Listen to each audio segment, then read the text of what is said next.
जय श्री कृष्णा। कैसे हैं आप लोग फ्रेंड्स। आज की चर्चा जो होने जा रही है वो हमारी एक नए तथ्य पर होने जा रही है। जैसे कि आप टाइटल में देख ही चुके हैं कि बुध को मिला शुक्र का साथ। अब बुध और शुक्र जैसे कि हम सभी लोग जानते हैं ये राजयोग का निर्माण करते हैं और यह राजयोग जो बनाते हैं वो बहुत ही यानी बुद्धि के द्वारा धन की प्राप्ति, क्योंकि बुध जो होते हैं बुद्धि के वाणी के कारक देवता माने जाते हैं और जो शुक्र होते हैं वो ऐश्वर्य के लग्जरी के कारक माने जाते हैं।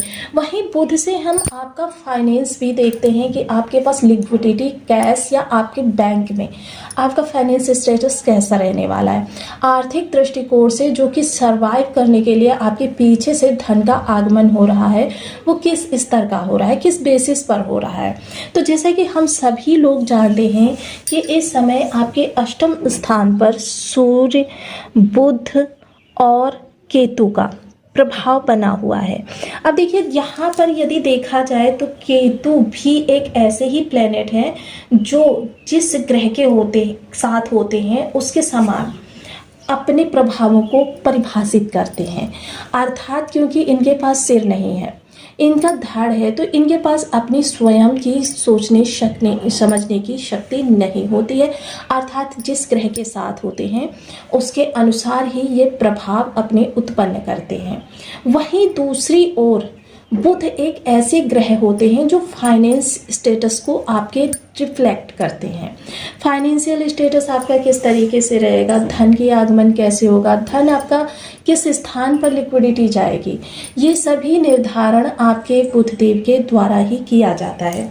वहीं साथ में बैठा सूर्य जो होता है वो ग्रहों का राजा होता है। मोस्टली आमतौर पर देखिए यदि राजा आपका प्रसन्न है तो पूरा मंत्रिमंडल आपसे प्रसन्न है, किंतु यदि राजा ही नहीं आपसे प्रसन्न है तो जाहिर सी बात है कहीं ना कहीं मंत्रिमंडल चाह कर भी आपके लिए कुछ बेटर नहीं कर पाएगा। तो सूर्य भी देखिए आपके अष्टम स्थान पर बैठे हुए। वहीं शुक्र देव महाराज अब आपके अष्टम स्थान में आपके भाग्य को प्रेजेंट कर रहे हैं। भाग्य का प्रभाव आपके पास किस तरीके से आ रहा है। अब देखिए ये चीज़ हम सभी लोग जान चुके हैं अब तक, अगर आप रेगुलर वीडियोस देखते हैं कि भाग्य भाव में आने वाला ग्रह अपनी 50% नकारात्मकता को त्याग देता है और 50% जो नकारात्मकता रह जाती है उसके आधार पर हमको प्रभाव मिलते हैं। हाँ, यदि ये शत्रु राशि में, शत्रु नक्षत्र में हो तो फिर आपके लिए थोड़ी सी विषम स्थिति बन सकती है। वैसे तो ये देखिए शुक्र की नीच की राशि है, लेकिन नीचता भी यहाँ 50% कम होगी।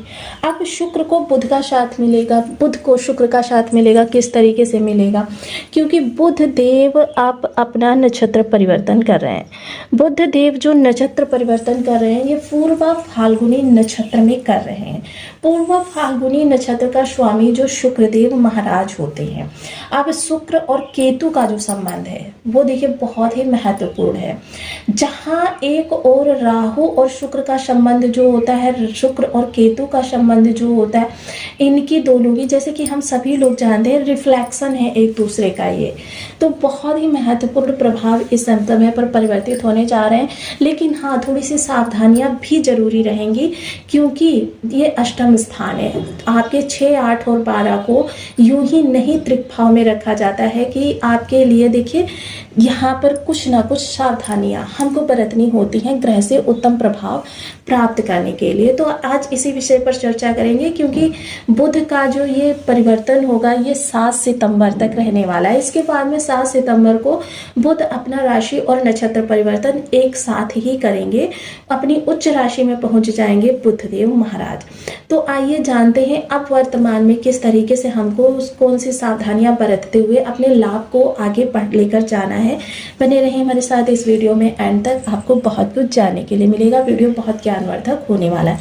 यदि आपकी लग्न में 10 नंबर बना हुआ है तो ये राशिफल आपके लिए है। यदि कुंडली में कहीं भी चंद्रमा के साथ 10 नंबर बना हुआ है तो ये राशिफल आपके लिए। कुंडली ना होने की स्थिति में आप इसे नाम राशि से भी देख सकते हैं। यदि अभी तक आपने अपने इस चैनल को सब्सक्राइब नहीं किया है तो प्लीज़ सब्सक्राइब कर लीजिए, वीडियो को लाइक कर दीजिए, चैनल को शेयर कर दीजिए। इससे होगा क्या कि हमारे आने वाले हर वीडियो की नोटिफिकेशन मिल सकेगी आपको सबसे पहले। एक प्यारा सा कमेंट करना बिल्कुल ना भूलें। कमेंट से हमें बहुत मोटिवेशन मिलता है, हौसला मिलता है और ये पता चलता है कि आप और क्या जानना चाहते हैं। सर्वप्रथम यदि हम चर्चा करें बुध के इस स्थान की, तो बुध देखिए पूर्व फाल्गुनी नक्षत्र में गोचर करेंगे। सर्वप्रथम देखिए ये 4 प्रकार के नवमांशों से गुजरेंगे, क्योंकि नवमांश जो होते हैं किसी भी नक्षत्र का स्तंभ होता है। अब प्रथम नवमांश जो होगा वो सिंह के अंतर्गत आता होगा। देखिए ये यहाँ पर बहुत महत्वपूर्ण है, क्योंकि पूर्व फाल्गुनी नक्षत्र का ये प्रथम नवमांश ही एक ऐसा नवमांश है जो वर्गोत्तम माना जाता है। ये 11वां नक्षत्र होता है, एकादश भाव हमारे लाभ को रिप्रेजेंट करता है।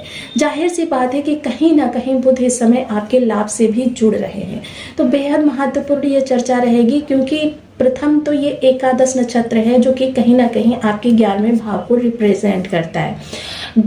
एकादश नक्षत्र में बुध का आना या जो आपका 22 नक्षत्र होता है उसमें बुध का आना कहीं ना कहीं ये आपके लाभ को रिप्रेजेंट करने का ही कार्य करता है। अब अगर देखा जाए अष्टम का सुख, तो लाभ से ही तो देखेंगे, क्योंकि किसी भी भाव का अगर हमको सुख देखना है तो उसके चतुर्थ स्थान में जाएंगे, और लाभ जो है आपके अष्टम से चतुर्थ स्थान पर लाभ भाव ही पड़ता है। तो ये चर्चा जो होगी वो बहुत ही महत्वपूर्ण होगी। यहाँ की सावधानियां आपके लिए बहुत महत्वपूर्ण होंगी, और उनसे संबंधित जो प्रभाव होंगे वो भी महत्वपूर्ण होंगे। अब प्रथम नवमांश जो होगा वो प्रथम नवमांश का वर्गोत्तम माना जाता है। वो इसीलिए वर्गोत्तम माना जाता है क्योंकि ये सिंह के अंतर्गत यानी कि सूर्य देव यहाँ के स्वामी होते हैं, नवमांश का स्वामी, और यहाँ पर वर्गोत्तम प्रभाव यहाँ पर इसको सूर्य का बल प्रदान करेगा पूर्ण तरीके से। अब जब ये सूर्य का बल प्राप्त करेंगे तो जाहिर सी बात है बुध को जब सूर्य का बल प्राप्त होगा तो एक चीज़ तो बहुत अच्छी होगी कि राहु कंट्रोल में होगा, क्योंकि देखिए जितने समय सूर्य के नवमांश में रहेंगे उतने समय ये समझ लीजिए आपके इस स्थान से 3 या 4 सूर्य चमकने वाले हैं। क्योंकि एक तो देखिए बुध जिस ग्रह के साथ होते हैं उसके समान स्वयं को बना लेते हैं, एक तो केतु यहाँ पर ऐसे ग्रह नहीं है कि जिनके समान बुध को स्वयं बनाए, और दूसरा क्या है यहाँ पर सूर्य ही एकमात्र ऐसे ग्रह हैं जो राशिपति भी इस स्थान के बनते हैं। अब एक तो इस कारण से, और दूसरा वर्गोत्तम नवमांश में होने के कारण ये एक समय पर आपके लिए 3 गुना सूर्य के प्रभाव इस स्थान से जागृत होंगे। तो राहु का जो तिमिर होगा वो काफ़ी हद तक आपका कंट्रोल होगा, यानी कि जो भी आपकी संदेहजनक स्थितियां या परिस्थितियां आपके सामने आ रही होंगी जिनमें आप काफ़ी कंफ्यूज्ड होंगे, जाहिर सी बात है यहाँ पर आत्मविश्वास का फोकस जो होगा वो बहुत बड़ा होगा। आत्मविश्वास आपके अंदर बहुत ज़्यादा होगा, गजब का कॉन्फिडेंस होगा, हर विपरीत परिस्थिति से भिड़ने की आपके अंदर ताकत होगी। डेयरिंग पावर भी इस समय आपके अंदर पाई जाएगी, और साथ ही साथ चीज़ों को मैनेज करेंगे, क्योंकि शुक्र क्या है, मैनेजमेंट है।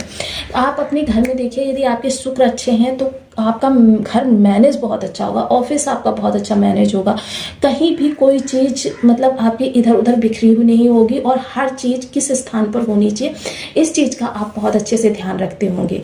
दूसरी नवमास जो होगा वो कन्या का नवमास होगा। बुध के लिए कन्या का नवमास उच्च का करना, यानी बुध इस समय पर उच्च के प्रभाव देते हुए देखे जाएंगे कि बुध जब भी कन्या के नवमास में आते हैं तो उच्चता को प्राप्त कर लेते हैं। जाहिर सी बात है आपकी फाइनेंशियल स्टेटस आपकी बुद्धि के प्रभाव से आपकी जो रणनीतियां हैं वो बहुत आगे तक आपको ले जाने में इस समय आपका सहयोग करती हुई दिखाई देंगी।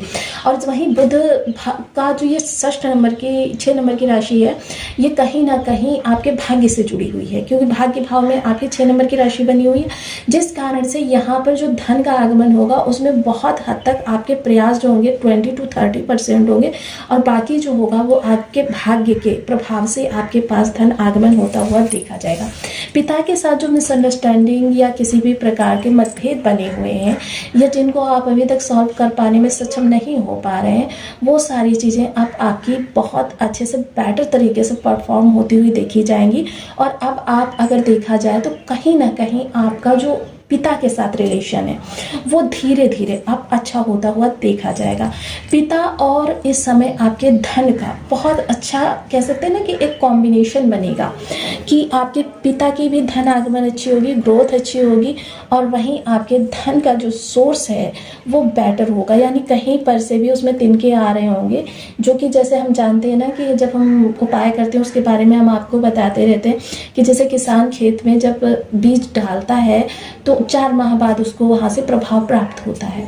अब 4 माह बाद प्रभाव प्राप्त होता है, ये उसी तरीके से है कि जिस तरीके से फसल उसने बो दी लेकिन उसमें से तिनकों को नहीं निकाला, यानी कि जो हमारे ग्रह के साथ निगेटिविटी बनी हुई है वो तिनके हैं।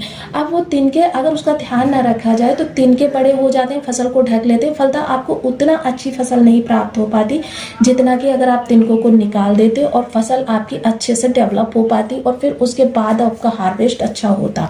तो ये चीज़ें हमारे लिए छोटी छोटी सी बहुत महत्वपूर्ण प्रभाव देती हुई देखी जाएंगी। तृतीय जो नवमांश होगा वो तुला का नवमांश होगा। तुला का नवमांश होगा। हाँ, यहाँ पर ये भी हमको नहीं भूलना है कि देखिए केतु के प्रभाव से बुध के पास भी इस समय 3 दृष्टियाँ रहेंगी। अब इन दृष्टियों को यहाँ पर हमें देखिए, तुला का नवमांश जब रहेगा तो तुला बैलेंस की राशि है, यानी धन, परिवार और आपके व्यापार या कार्य क्षेत्र, इनके बीच में किसी भी प्रकार का आपका जो तालमेल सही नहीं बैठ पा रहा था वो तालमेल अब सही बैठता हुआ देखा जाएगा। और जब तालमेल आपका सही बैठेगा तो चीज़ें जिस हिसाब से आप करना चाहते हैं उस हिसाब से होती हुई देखी जाएंगी। मिसमैनेजमेंट जो अभी तक बना हुआ था वो मिसमैनेजमेंट दूर होगा, जिसकी वजह से अब आपकी लाइफ आगामी समय की काफ़ी बेहतर तरीके से बेहतर होती हुई देखी जाएगी। मोस्टली यहाँ पर आपको बुध से संबंधित जो निगेटिविटी है उसको थोड़ा सा अवॉइड करना होगा सबसे पहले। और चतुर्थ नवमांश जो होगा वृश्चिक का होगा। अब यहाँ पर कर्म प्रधान हो जाएगा, मतलब और आगे की ग्रोथ के लिए आपके जो प्रयास हैं उनको सार्थक करने की तरफ आप बुद्धि को अपने घोड़े दौड़ाना प्रारंभ कर देंगे। और जब बुद्धि के घोड़े दौड़ेंगे तो जाहिर सी बात है, जब आपकी पॉजिटिविटी से सक्षम बुद्धि दौड़ रही है तो फिर कौन सी ऐसी समस्या है जिसका आप निवारण नहीं कर सकते। अब मैंने सावधानियाँ कुछ बताई थी आप लोगों को। सावधानियों के रूप में यदि कहा जाए तो ऐसे समय में आपको बहन, बुआ, बेटी को, देखिए रक्षाबंधन भी पास में आ गया है और आप इस समय पर अपनी बहन, बुआ, बेटी को चांदी की कोई भी वस्तु उपहार स्वरूप दे सकते हैं। छोटी सी चीज़ बनवा लीजिए, और नहीं बनवा सकते तो स्टील का कोई बर्तन ही आप गिफ्ट कर दीजिए। हरे रंग की कोई भी वस्तु उपहार स्वरूप दे दीजिए। इसके अलावा झूठ से तो सदा बचे रहें। इस दौरान झूठ का प्रयोग बिल्कुल भी ना करें। झूठ का प्रयोग करेंगे तो जाहिर सी बात